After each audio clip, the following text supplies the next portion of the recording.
तत्काळ चालू करायचं आहे। त्यासाठी MMRDA मध्ये आमची बैठक झालेली होती। लोकनेते यतींद्र ठाकूर व आमदार क्षितिज ठाकूर यांनी याच्यासाठी पाठपुरावा केला होता आणि याचा फॉलोअप आम्ही घेत होतो। काही छोट्या मोठ्या अडचणी होत्या। तुम्ही आता बघितलं असेल का रेल्वेचं प्लॅटफॉर्मचं आणि रेल्वे रुंदीकरण हे काम होतं म्हणून थोडासा याला वेळ लागलेला होता। परंतु आता शेतकऱ्यांच्या देखील ज्या अडचणी होत्या त्या सगळ्या दूर करून आता मुहूर्त सापडलेला आहे आणि लवकरात लवकर हा चालू होणार आहे। त्या दिवशी आमची MMRDA मध्ये बैठक झाली होती आणि मुखर्जी साहेबांनी सांगितलं होतं का प्रत्यक्षात आम्ही सांगितलेलं का साईट व्हिजिट करू आणि त्याप्रमाणे आज MMRDA चे सगळे अधिकारी आलेले आहेत आणि आता साईट व्हिजिट आमच्या चालू आहेत आणि शक्यतो सगळ्याच्या सगळ्या अडचणीवर मात करून हा लवकरात लवकर ब्रिज चालू होईल अशी मी आशा बाळगतो। कामाला विलंब होतोय पण त्यामुळे कुठेतरी बजेटही वाढण्यात येतोय।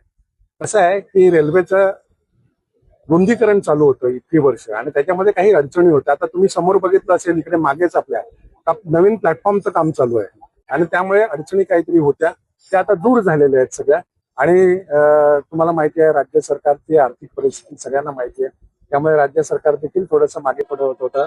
MMRDA पण थोडीशी मागे पडत होते, परंतु मुखर्जी साहेबांनी आता मनावर घेतलं काय कसं काम चालू करायचे आणि लवकरात लवकर ही कामं आता चालू होती। एकूण किती ब्रिजेसचे काम आहे आणि त्यामुळं जी वसई विरारची वाहतुकीची मोठी समस्या आहे बघा आता सध्या आम्ही जे बघतोय ते 4 रेल्वे ओव्हरब्रिज बघतो, त्याच्यातला विरार आणि नालासोपारा प्रायोरिटीनी आहे।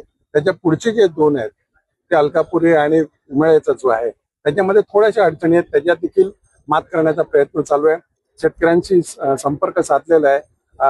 आमचे माजी महापौर मानकर साहेब हे उमळ्याच्या शेतकऱ्यांशी बोलत आहेत आणि अलकापुरीचे जे काही शेतकरी आहेत त्यांच्याशी माझं प्रत्यक्ष बोलणं चालू आहे। त्यांच्या देखील NOC या आठवड्याभरामध्ये मिळण्याच्या शक्यता आहेत आणि लवकरात लवकर त्याही ब्रिजचं काम चालू होणे करू अशी आम्हाला अपेक्षा वाटते।